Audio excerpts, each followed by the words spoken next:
Good evening, folks. This is Diamond from the Oppenheimer Ranch Project on Tuesday, October 17th at 10:46 p.m. Mountain Time, 2017. What you're looking at is the current sunspot number chart. This is the spike that came off from the X flares we just had, but you can see it's still quite low. Now, this is a grand solar minimum update, and I want to tell you something about the earliest opening date in history for a ski resort, and that was in 2009. And it's Arapahoe Basin, and it's a competition between Loveland and Arapahoe, and it's a big thing that happened in 2009. Now notice where that is on the solar cycle, the last solar cycle as we descend into the grand solar minimum. We can't really see it on this chart, but this is the beginning of the first cycle in the descending into the grand solar minimum as we came off of the solar maximum. And in 2009, we had the earliest opening season in history. And now, guess what happened? Yep, that's right, folks. It opened. Arapahoe Basin and Loveland are open for skiing again. And we're not yet even at the bottom of the cycle. So they're probably going to open earlier and earlier, and we're going to have, in 2019, the earliest opening in history again. We're going to break the record here in 2019 based on the cycle. That's all I'm working on here. So let's go into a little grand solar minimum primer. A lot of people are asking, what is a grand solar minimum? If you Google the heartbeat of the sun, you'll get a paper that describes it, and Zarkova described it. And you're looking at the heartbeat of the sun. This was published in Nature, and here's another graph. So this is a little better to look at here. Let me close that.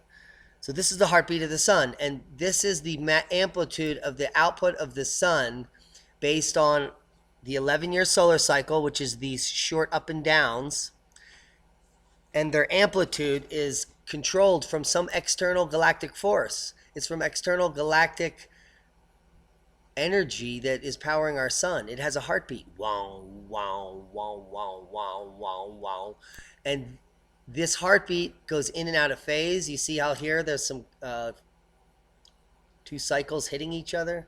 But a grand solar minimum happens when the output of the sun dies. And it happens at a periodicity of about 400 years. You can see the heartbeat here. Some are longer, some are shorter. And this is where we're right at. We're at 2010. This is the Maunder and the Dalton minimum. Maunder, Dalton.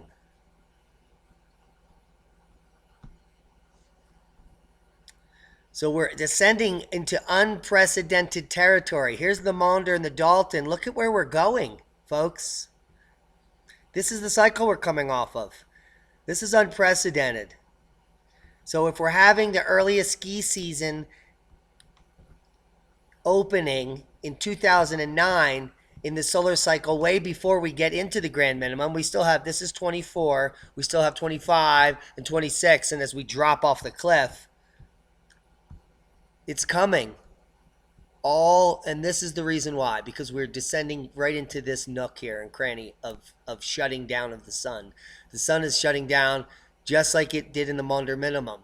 These are identical blips. Take a look. Maunder, our minimum. Maunder minimum, modern minimum.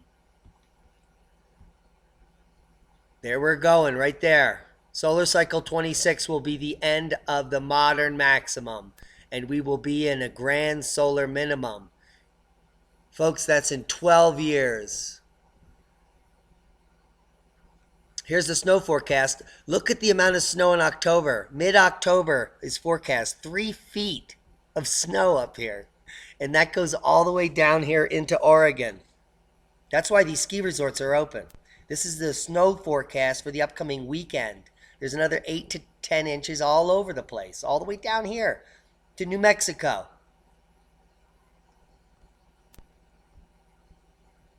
The sun is spotless. And we've had bright auroras. We've been in geomagnetic storm for a week because our weakening magnetosphere going into the grand solar minimum causes coronal holes on the sun, which pass by every week, to make us go into geomagnetic storm. This is only going to get worse. Seismic update. Amazing. There was a rumbler in New England today. Hit the news. They thought it was an explosion. I'll leave you a link to that. Let's work on a little bit more earthquake work here. If we go to all magnitudes, and I can bring you up in here into the Cascadia region, I want to show you something.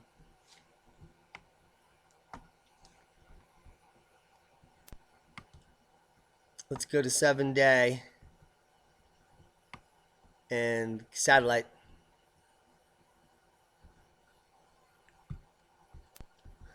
And what I want to show you is some amazing seismic activity on all the volcanoes in this area. These are magma clusters. So when you see clusters like that, it's typically magma moving in the subsurface. Notice there's a volcano here.